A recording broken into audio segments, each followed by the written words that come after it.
Comment tu vas, Norma? Je vais bien. Ouais. Aujourd'hui, on se retrouve dans un cadre du podcast d'Amour et d'eau fraîche pour un épisode solo pour parler avec toi de la mort, de la façon dont ton couple avait individuellement peut-être d'abord appréhendé la mort de façon générale et ensuite dans le couple, comment est-ce que vous avez abordé la mort au long de votre relation. Et ensuite, ton histoire fait que tu as perdu ton mari suite Maladie de Charcot. la fameuse maladie de Charcot, ce qui fait que la mort a pris une autre dimension dans votre couple. Et cette dimension-là fait que vous avez dû appréhender à nouveau la vie d'une autre façon. La mort est arrivée. Comment est-ce que toi, Norma, aujourd'hui, tu vois et tu revois la mort et si un jour tu te disais je suis prête à ouvrir mon cœur à nouveau, comment est-ce que j'aborderais potentiellement la mort avec cet autre? Ça fait plein de questions. On va prendre Une question à la fois. et puis le temps nécessaire pour que tu y répondes. D'accord. Donc, la première question, c'était... Comment est-ce que individuellement Ouf, alors là, on peut remonter très loin. Mm-hmm. Puisque moi, ma mère était enceinte de moi de 4 mois et demi lorsque mon père est mort d'un accident de voiture. Donc, la première nouvelle de mort que j'ai reçue, c'était alors que j'étais dans le ventre de ma mère.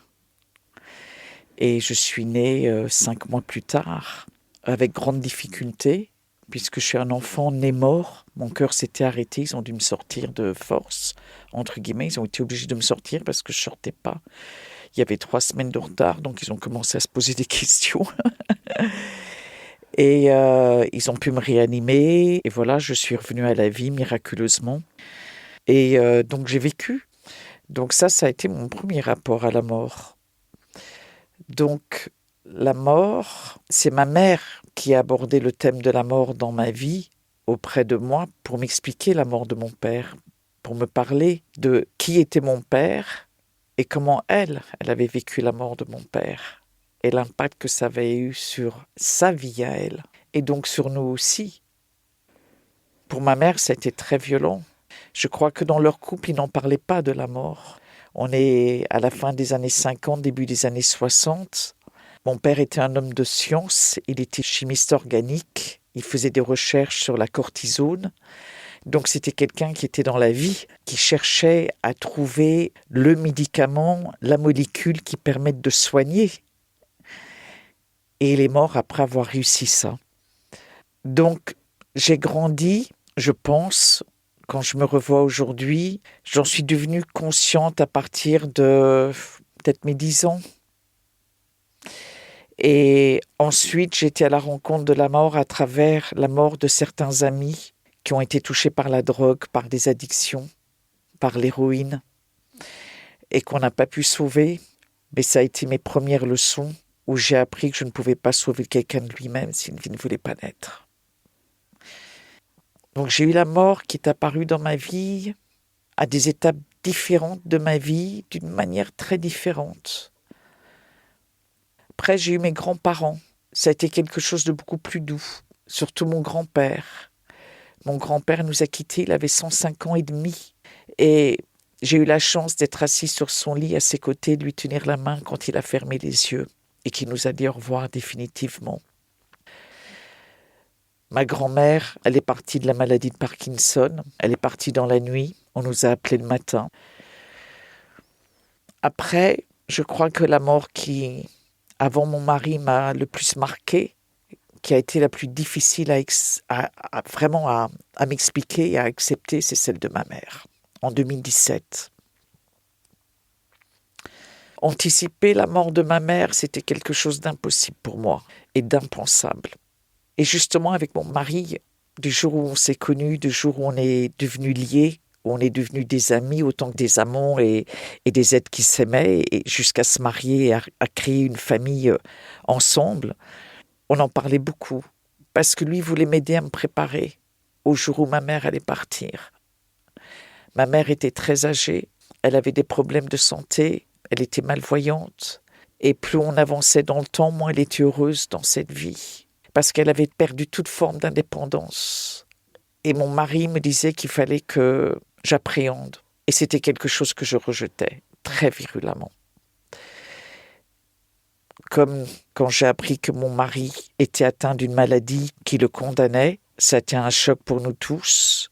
Et en ce qui me concerne, c'est quelque chose que pareil, je n'ai pas pu envisager au départ. Et pour être sincère, je crois que je ne l'ai jamais accepté. Jusqu'à aujourd'hui. C'est pas de l'acceptation, mais il y a peut-être une forme de résignation devant cette fatalité contre laquelle je ne peux rien faire. J'arrive à me raisonner aujourd'hui pour ma mère qui allait sur ses 92 ans.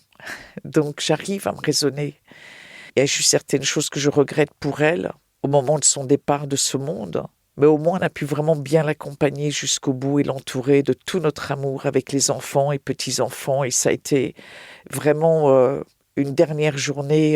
Je pense que, et je l'espère qu'elle a pu se sentir pleinement entourée. Et elle n'est pas partie seule. Mon mari, c'était lui et moi. Et comment dire, ma mère, c'est son corps qui a décidé de lâcher. Et c'est son corps, de par ses problèmes de santé, qui a lâché. Mon mari, ça a été une autre histoire de vie. C'est pas pareil. Mon mari, c'est lui qui a demandé à partir. Il était jeune encore. On avait encore plein de choses à vivre. Des enfants encore à voir avancer dans la vie, notre petit-fils. Et il ne voulait pas mourir, il ne voulait pas partir. Mais du jour où il a appris qu'il avait la maladie de Charcot, sclérose latérale amyotrophique, du jour où il a été diagnostiqué, lui, il a commencé à se projeter et non pas envisager la possibilité, mais anticiper le fait que ça allait finir par arriver. Et très vite, il s'est exprimé sur le fait que c'est quelqu'un qui a eu une grande colère. Il a été très en colère contre cette maladie, contre cette fatalité. Et pour lui, c'était impossible qu'il vive en étant privé de son corps. C'était un homme qui aimait marcher, c'était un homme qui aimait prendre sa moto et rouler, c'était un homme qui aimait partir dans la montagne, qui aimait partir en forêt, marcher des heures avec ses chiens, aller cueillir les champignons. C'était un homme qui allait partir à la pêche. C'était un homme qui était passionné partout dans la vie, mais il vivait avec son corps, il vivait avec ses mains, il vivait avec son physique, il vivait avec sa chair, avec son sang, c'était ça son être. C'était pas un intellectuel dans le sens où, comme un Stephen Hawking, il aurait pu rester dans un fauteuil roulant et juste étudier des textes, étudier ceci, étudier cela, ce qui était admirable. Et j'admire cet homme et il y en a d'autres qui y arrivent et c'est extraordinaire. Et ça leur permet d'avoir une vie qui se prolonge et de trouver une forme de paix intérieure et d'acceptation face à cette maladie et de vivre avec le plus longtemps qu'ils le puissent. Alors que Philippe, c'était pas possible, quoi. Lui, c'était pas possible. Il n'en voulait pas. Et au contraire, d'être conscient et de comprendre chaque étape, chaque moment de dégringolade, c'était la pire des souffrances pour lui. Et ça réveillait sa colère. Et il était désespéré. Moi, je suis contente de pouvoir te dire aujourd'hui, si je peux me permettre, parce que j'entends beaucoup de témoignages sur la maladie de Charcot, la SLA. Et c'est bien qu'on parle de cette maladie. Et il faut que les recherches avancent et il faut qu'on trouve une solution pour aider les gens à ne pas finir complètement enfermés dans leur corps, prisonniers de leur corps, et ne pouvoir même s'exprimer, et ne pouvoir même plus se faire comprendre. Moi, on m'a dit que ceux qui vont jusqu'au bout du bout peuvent finir dans un lit, même les pupilles ne peuvent plus bouger. Ils ne peuvent plus cligner des yeux. C'est la pire des horreurs. Et ils le savent, ils en sont conscients. Alors, moi j'entends beaucoup de témoignages sur les gens ou de gens qui sont atteints de cette maladie aujourd'hui, qui vivent avec cette maladie très courageusement. On nous les présente un peu comme des héros. Et je t'avoue que là maintenant, je fais un travail sur moi pour l'accepter et les suivre quand même. Mais je t'avoue qu'au début, il y a un moment, j'ai été prise d'une grande colère parce que j'en avais marre qu'on dise que les gens qui sont atteints de la maladie de Charcot sont tellement courageux, ce sont des héros, et tout à coup, ils vont faire quelque chose de différent de leur vie, ils vont utiliser la maladie pour se réaliser de telle manière ou de telle manière. Alors que moi, je sais que mon mari, il n'a pas pu faire ça. Et ça ne veut pas dire que c'était un être moins courageux. Et au contraire, il a été aussi courageux que ces gens-là, mais d'une manière différente, dans le sens où lui, il a fait un choix. Et il a fait un choix de vie qui était d'accepter sa mort. Et il a fait le choix de vie qui était que bien qu'il ne voulait pas mourir, il allait choisir le moment où il allait mourir. Et il l'a fait. Et il nous l'a imposé, il me l'a imposé, il m'a obligé à le respecter et je l'ai respecté. Mais je crois que c'est une des choses les plus douloureuses au monde que de devoir dire « putain de merde, je dois la quitter cette vie » et de regarder les êtres qu'on aime et leur dire « il faut que vous me laissiez partir parce que moi je veux pas vivre comme ça, je peux pas finir comme ça, je souffre trop et je souffre plus d'être en vie de cette manière-ci que de mourir ». Et nous, on ne sait plus ce qui nous fait le plus souffrir dans le moment même. Et un jour, on finit par le laisser partir, quoi. Donc, sont courageux, pas seulement ceux qui se battent pour rester en vie, mais aussi sont courageux ceux qui se battent pour trouver la force en eux de se laisser mourir et de partir. C'est la maladie qui vous a fait parler de la mort la première fois? Ou vous en aviez déjà parlé avant? On en avait parlé avant, parce qu'il m'avait parlé de son père qui est mort d'une maladie inconnue, à la cinquantaine comme lui. Donc, et moi je lui avais parlé de mon père, et déjà dans notre manière d'aborder le sujet de la mort dans nos discussions à deux, déjà on pouvait voir que lui c'était quelqu'un qui acceptait l'idée de la mort, et qui avait une croyance au-delà de la mort alors que moi je la rejetais. Et ça c'est le combat de ma vie encore aujourd'hui. Je m'en veux encore aujourd'hui de l'avoir laissé partir, de l'avoir laissé fermer les yeux. Et intellectuellement, dans ma tête, je sais pourquoi j'ai fini par dire oui, parce que je pensais qu'à lui, parce qu'il n'y avait que lui qui comptait dans ce moment-là, que moi je ne comptais plus. Ce que je ressentais, ce que je voulais ou pas, pour lui, ne comptait plus. Et je sais que je me suis entendue dire de temps en temps, quand on en parle avec un ou une amie ou avec les enfants, je sais que sur le moment, dans ces jours qui ont précédé, je me suis mise sur mode automatique. C'est juste que je me revois assise sur le lit à ses côtés à l'hôpital et je ne comprends pas encore aujourd'hui, je pense que je vais avoir besoin d'une longue thérapie pour y arriver. Pourquoi tout à coup, ce jour-là, un jour, je lui tiens la main. Et mon mari, le père de mes enfants, de nos enfants, Philippe, mon ami, me regarde. Et en fait, comme il pouvait à peine articuler, sortir des mots, il ne parlait plus, il m'a fait le geste de se faire piquer et de partir. Et il a joint ses deux mains, il m'a supplié. À ce moment-là, je l'ai regardé, alors que 20 fois, 30 fois avant, j'avais dit non, non, non, tu vas te faire voir, c'est hors de question. Je sais que je l'ai vu dans les 2 dernières semaines, dans une souffrance tellement insupportable pour lui le premier. Et j'étais tellement impuissante face à cette souffrance qu'on ne pouvait pas arrêter, que je crois qu'à ce moment-là, je l'ai juste regardé et je me rappelle que je lui ai dit « Est-ce que tu es en train de me dire ce que je crois que je comprends que tu me dis ?» Il m'a fait un oui de la tête. Et son regard venait de très loin, je m'en rappellerai toute ma vie. Son regard était profond, il venait de très loin, il me regardait. Et je sais qu'il me demandait d'accepter. Et tout ce dont je me rappelle, c'est que je l'ai regardé et je lui ai dit « Est-ce que tu veux que j'appelle l'infirmière et que je lui dise ?» Il m'a fait signe oui. Et du coup, j'ai appelé l'infirmière, elle est venue et je lui ai dit. Et après, ils ont fait venir les médecins. Et puis, il y a eu la réunion autour de lui. Et tout s'est passé entre les médecins et lui. À ce moment-là, on n'a plus notre mot à dire. Je me rappelle le docteur qui était en charge. À un moment donné, il l'a regardé et lui a dit « Pourquoi maintenant ? Pourquoi aujourd'hui ?» Et ils ont donné un tableau à mon mari. Il avait sa main gauche qui fonctionnait encore un petit peu. Et il a écrit sur un papier, parce que ça serait reculer pour mieux sauter. Et à cette phrase, le médecin a dit d'accord. Et puis voilà. Et le professeur qui était en charge de ce service, c'était à l'hôpital Bron de Lyon. Je peux le dire parce que ce sont des gens bien. Il est venu me voir et il m'a dit, Madame, je comprends votre douleur, elle est légitime. Vous pouvez rester ici et pleurer autant que vous en avez besoin, on est là pour vous. Mais j'ai parlé à votre mari.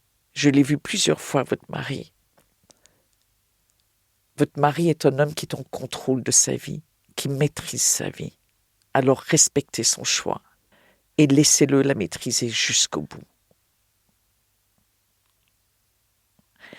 Et je me rappelle que ça a résonné en moi. J'étais effondrée, mais ça a résonné en moi et je savais qu'il avait raison. Et c'est à partir de ce moment-là que on retourne près de l'autre, notre moitié, et qu'on lui dit OK. Et puis après, la machine elle se met en route. À ce moment-là, on avait encore droit au... On appelle ça l'accompagnement de fin de vie par sédation. Et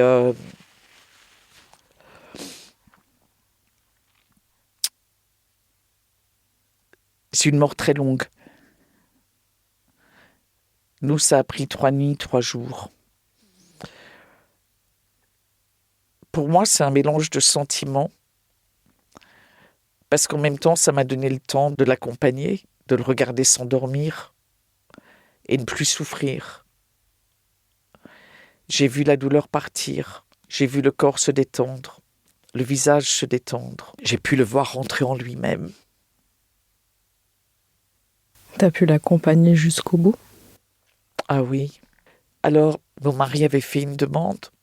C'était trop dur pour lui d'avoir les enfants dans la pièce, dans la chambre. Et en tous les cas, il ne voulait pas leur faire ce mal. Moi, j'étais sa femme.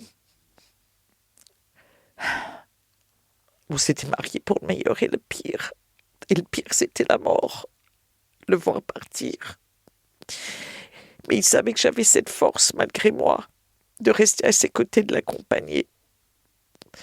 Il savait que je gérerais la situation avec les enfants pour qu'ils acceptent. Et ça a été le cas, ils ont été merveilleux, très dignes. J'ai la chance d'avoir 4 enfants avec mon mari, mes 2 filles, son fils et sa fille, qui sont des êtres merveilleux, très dignes.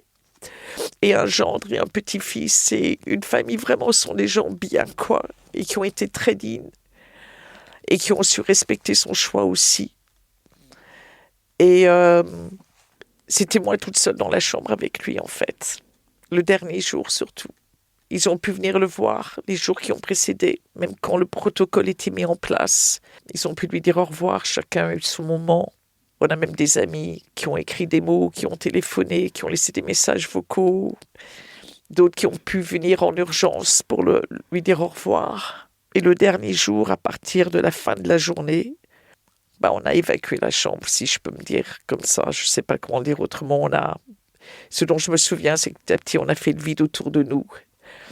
Et oui, je me suis mise sur le lit avec lui, je me suis mise dans ses bras.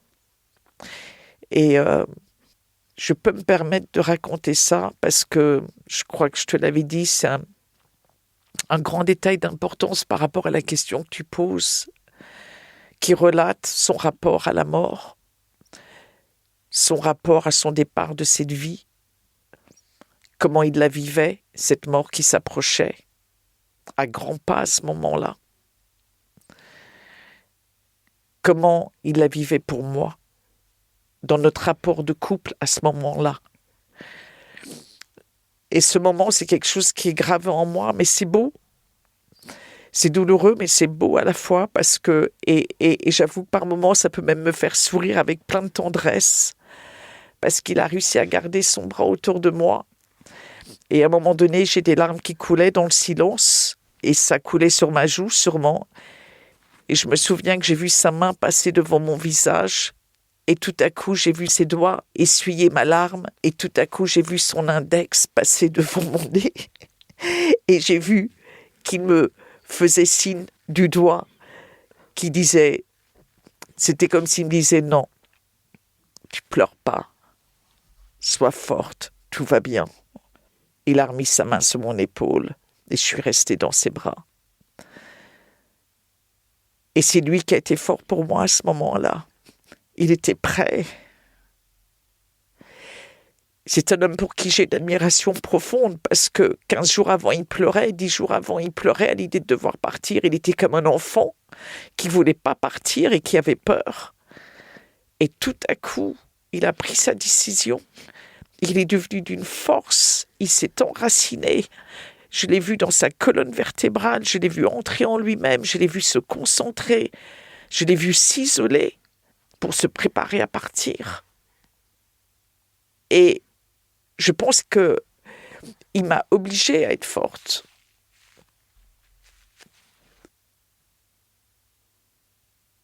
Je crois que tant qu'on n'est pas confronté à cette mort, en tous les cas, c'est comme ça que ça s'est passé pour mon mari et moi, pour Philippe et moi. Tant qu'on n'était pas face à la réalité, avant cette maladie, on pouvait même plaisanter dessus. Qu'est-ce qu'on a plaisanté dessus des fois ? C'est-à-dire que vous n'avez jamais vraiment parlé de la mort sérieusement avant ça ? De notre mort à chacun. Ouais. Le peu qu'on en avait dit, c'était on va vivre très très vieux, avec nos natures, avec nos tempéraments, avec nos personnalités, avec notre santé. Et lui, il n'avait jamais été malade. Un de ses grands amis qui disait toujours s'il y a une guerre mondiale, s'il y a, je ne sais plus comment il formulait ça, mais une guerre mondiale, le nucléaire, une destruction, je ne sais pas quoi, et qu'il faut se sauver, moi je me cache derrière Philippe, quoi. Je sais que je m'en sortirai toujours.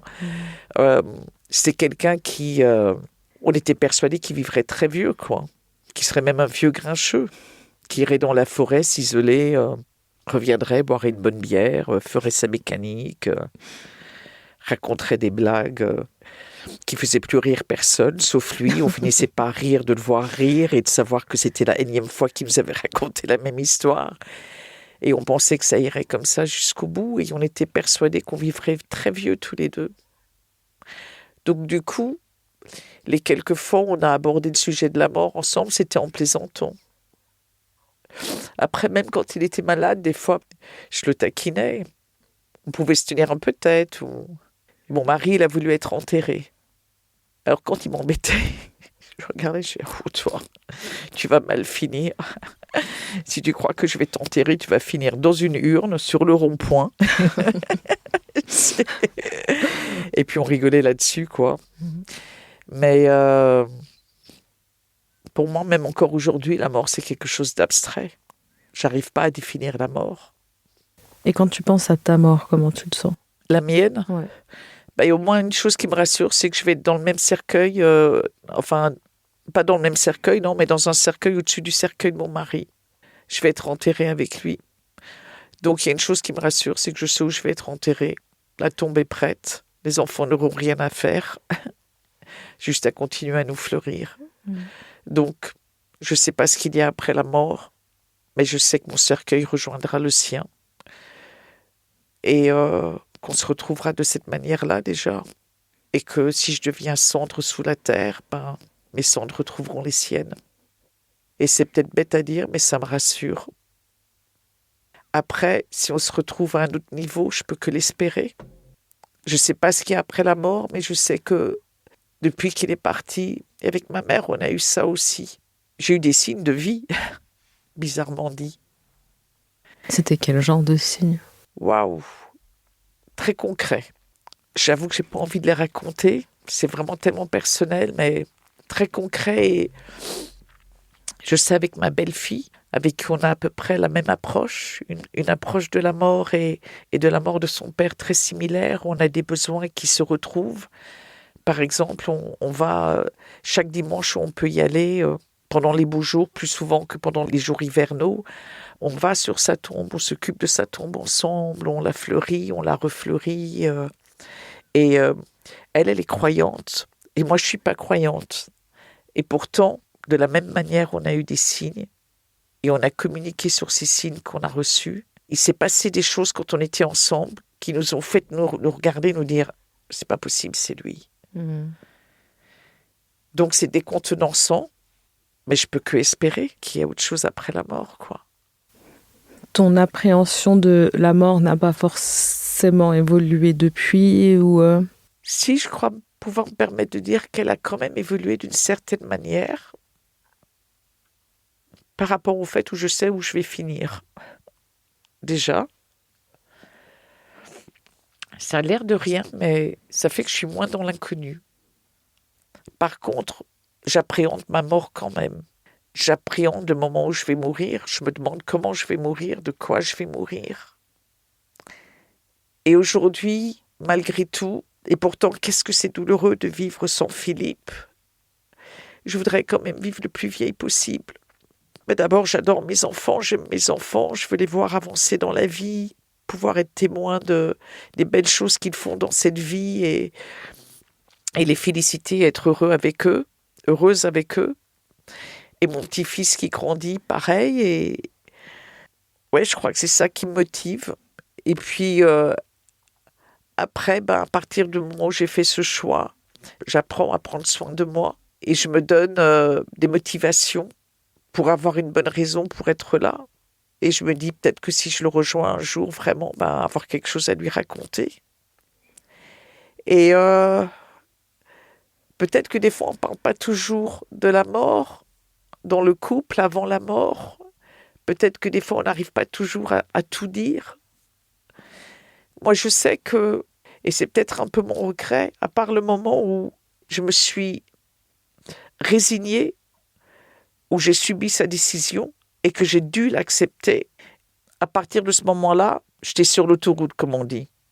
Mais avant, jusque-là, j'étais une petite fille en détresse dans mon cœur.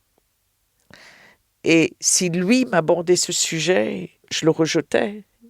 Et je pouvais me mettre, pas en colère, mais m'exprimer avec détresse.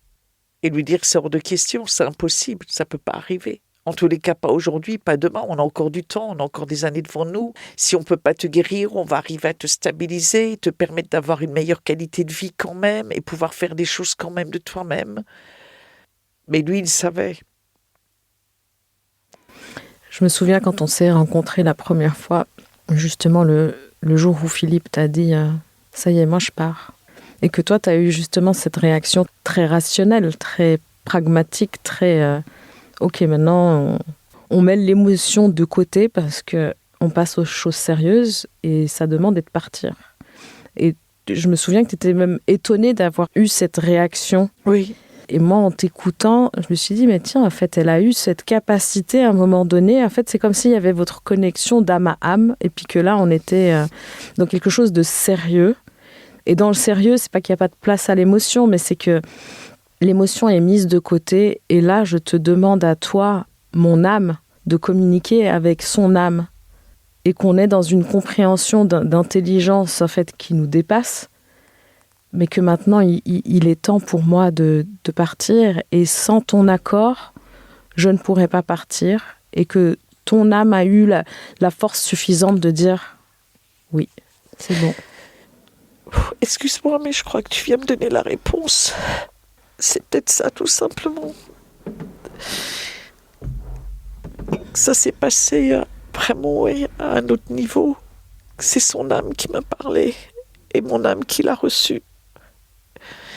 Et c'est pour ça que c'était pas possible de faire autrement. On s'est compris de l'intérieur. Et c'est ça que tu as dit, c'est que tu regardais dans ses yeux, c'était tellement profond. Oui, ça venait vraiment de l'intérieur, de loin. C'était enraciné à l'intérieur de lui tout à coup. Et quand je lui ai dit oui, justement, lui, il n'a pas eu de larmes. Quand il m'a fait signe et que j'ai appelé l'infirmière, et que l'infirmière, elle a dit, je vais prévenir le docteur. Et en fait, c'est vrai ce que tu dis, il n'y a plus de larmes à ce moment-là. Je me rappelle de ce que je lui ai dit, et je me rappelle qu'il me regardait, un scanner qui me transperçait, qui allait au plus profond de mes yeux à moi, de mon regard. Je te remercie, je pense que c'est vraiment ce que tu dis. En fait, il devait être en train de lire, son âme était en train de lire mon âme. Et je sais que d'un coup, j'ai pris sa main, je l'ai regardée et je lui ai dit, on va passer cette étape ensemble. Là, à ce moment-là, tout à coup, il n'y a plus l'émotionnel à fleur de peau. C'était on se comprend. Tu vois, quand je te dis, je le revois, il me regardait, c'était « tu me comprends, tu comprends, tu as compris, tu vas le faire ». Et moi, c'était « je te comprends, j'ai compris, on va le faire ». En effet, c'est quelque chose qui nous dépasse. Et peut-être parce qu'on était deux personnes qui étions vraiment connectées, qui nous comprenions vraiment de l'intérieur. Et c'est vrai, on a eu une grande histoire d'amour. On s'est cherché, on s'est tourné autour, on se regardait de loin, de près, dans un miroir quand on se croisait, dans un café, dans un lieu qu'on connaissait en commun. On se parlait du regard. Et je pense que vraiment, nous deux, c'est une histoire de deux âmes qui se sont rencontrées. Et que par-dessus, ça, s'est greffé la passion et puis on s'est construit une vie, quoi, ici, avec nos enfants. Alors, la mort aujourd'hui, comme pour tous ceux qui passent par ce genre d'événements, je pense comme pour nous tous, comme pour tout le monde, la mort a un autre sens quand même dans ma vie. Il y a une autre approche.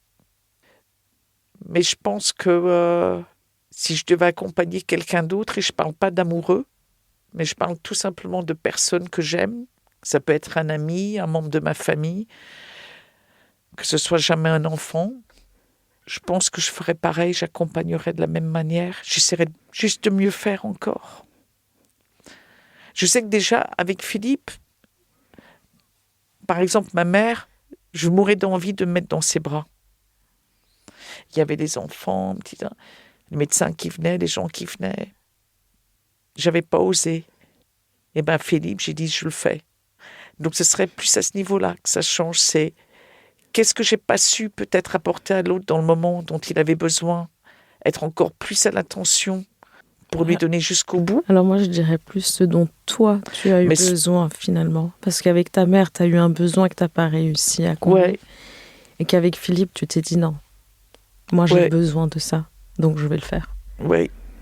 Donc tu t'es aidé toi. Et aussi, d'une expérience à l'autre, en fait. Je pense que ça nous a aidés tous les deux.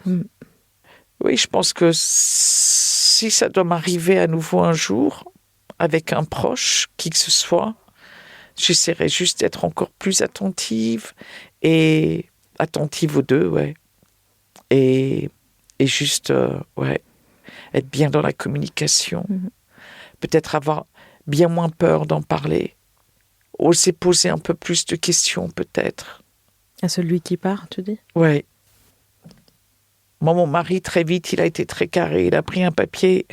C'était mon gendre, avec qui j'ai toujours une merveilleuse relation, qui était là à la maison ce jour-là. Il était venu nous voir. Et on s'est retrouvés, c'était un mois de mars, on s'est retrouvés sur la terrasse de la maison, les trois, on parlait. Et tout à coup, il avait pris un papier. Et il nous disait ce qu'il voulait et ce dont il ne voulait pas. Jusqu'à me dire qui ne voudrait pas ces funérailles, puisque c'était un rancunier. Donc, les noms. Telle, on est mal, hein, telle personne. Ah ouais, à lui aussi. Ah, elle non plus. Ah merde. T'es conscient que c'est moi qui vais devoir dire non. Merci, c'est sympa. Laisse-moi avec tes problèmes. Mais en même temps, ça leur appartient et on doit le respecter. Moi, je pense que c'est bien de pouvoir préparer, si on a cette chance. C'est une grande chance de pouvoir préparer son départ. Tu le prépares ? Le mien ? C'est-à-dire que matériellement, j'ai mis des choses en place pour mes enfants, qui n'aient pas à s'en inquiéter après. Déjà, mes funérailles et tout, ils n'ont pas à s'inquiéter de quoi que ce soit. J'ai assurance vie, assurance décès. La tombe, elle est prête. Il n'y a qu'à l'ouvrir et à me mettre dedans, à la refermer. Et puis, je leur ai dit, soyez gentils, continuez à arroser les fleurs. Et il y a une chose, vous me prenez un cercueil waterproof. Donc ça, c'est le grand gag entre mes filles et moi. Je ne veux pas que les verres puissent passer. C'est la phobie.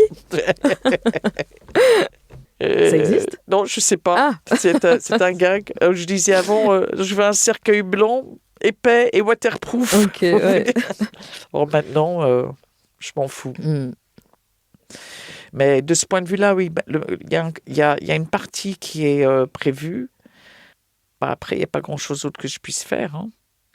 J'espère que ce ne sera pas avant 25-30 ans. Donc là, tu es dans un travail justement d'apprendre à vivre et ne plus survivre. Oui, c'est ça. Jusqu'à cette année, ces 4 dernières années, j'étais en survie. Exactement.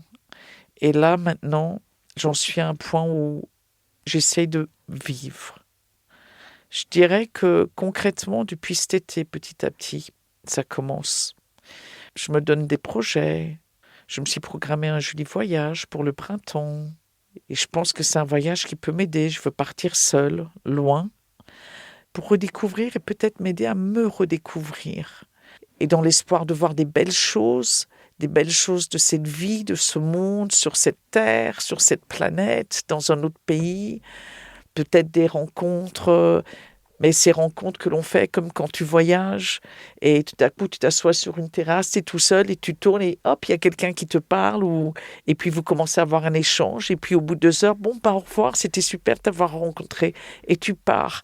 Et pour moi, ça fait partie de la vie, quoi. Et ce sont des rencontres qui ne sont pas éphémères, qui sont juste brèves, mais qui peuvent être très marquantes et qui font que tout à coup, tu as des moments de plaisir dans cette vie. Donc là, tu te réjouis de ce voyage. Ouais. C'est dans quelques mois. C'est au mois de mars. Au mois de mars. Ouais, je veux partir au mois de mars. Ouais. Et je pars en portant mon mari en moi, parce que mon mari, c'était quelqu'un avec qui on voyageait beaucoup. On voyageait en moto. Et on a fait toute l'Europe, on a été en Afrique du Nord, on a vraiment bien voyagé. Donc là, je vais partir loin, là où on n'a pas été ensemble. Alors, il y a des gens qui diraient que ça fait partie du processus du deuil. Je ne sais pas. Je sais juste que c'est là où j'en suis. J'essaye de ne pas retourner là où ça peut faire mal. Tu vois, c'est comme une écorchure, la blessure. Je vais pas aller gratter dessus. Mais je ne suis pas dans la fuite, du tout. Je veux vraiment réapprendre à vivre ma vie. J'ai envie que mes enfants soient fiers aussi un peu de moi. Et si c'est vrai qu'il est quelque part là-haut, qu'ils puissent me voir vivre, c'est ce qu'il voulait, ça je sais que c'est ce qu'il voulait, il me l'avait dit. Lui, il voulait que je lui survive et que je continue à vivre et à faire des choses. Pour lui, pour nous, ça il me l'a dit. Mais c'est une tâche... Et je pense que toutes les femmes ou hommes qui passent par là le savent, c'est énorme quoi, ce qu'on nous demande dans le moment même. Et ça prend pas juste quelques mois de temps. Après, chacun, c'est son rythme. Pardon, parce que ça te donne l'impression de trahir que de vivre. Non, c'est pas le mot trahir, si je peux me permettre. Compris. Non, c'est pas le trahir, c'est juste que c'est dur, c'est douloureux de vivre sans lui, en fait.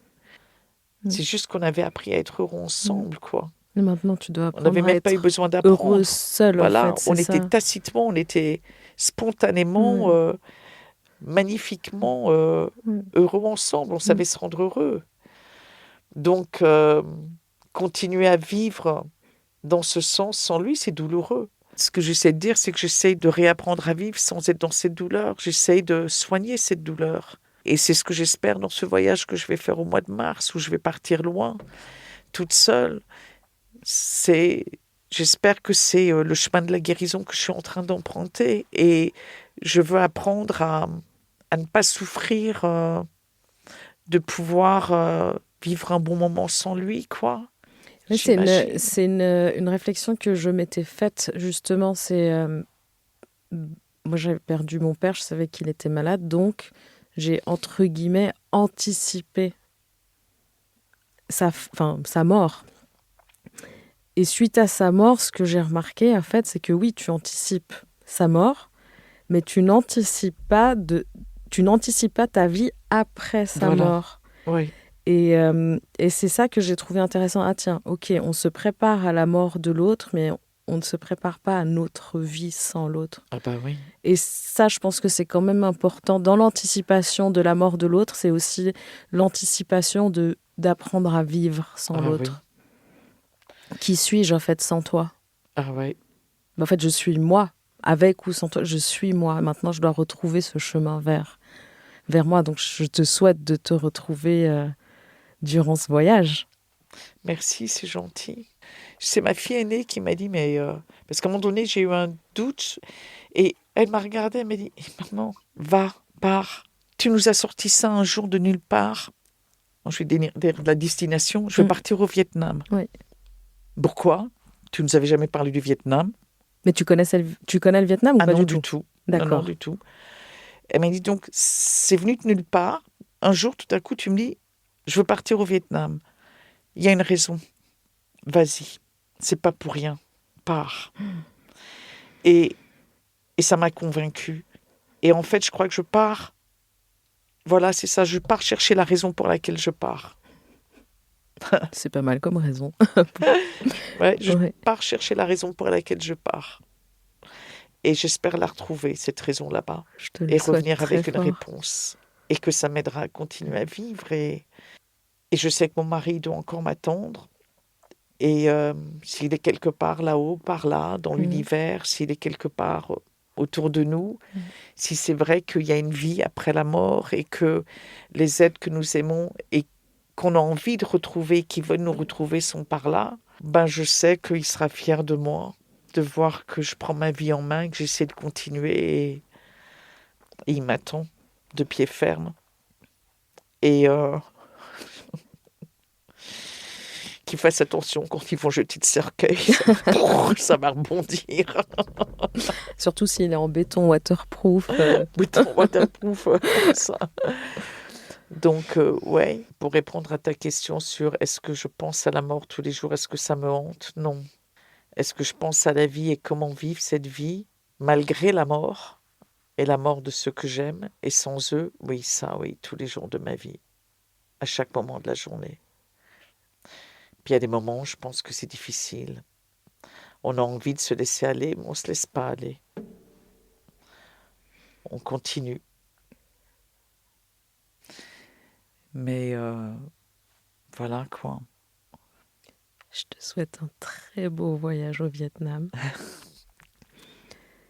Et j'espère que tu me raconteras le pourquoi tu es partie au Vietnam et qu'est-ce que tu as trouvé. Pourquoi pas, avec plaisir. Ouais.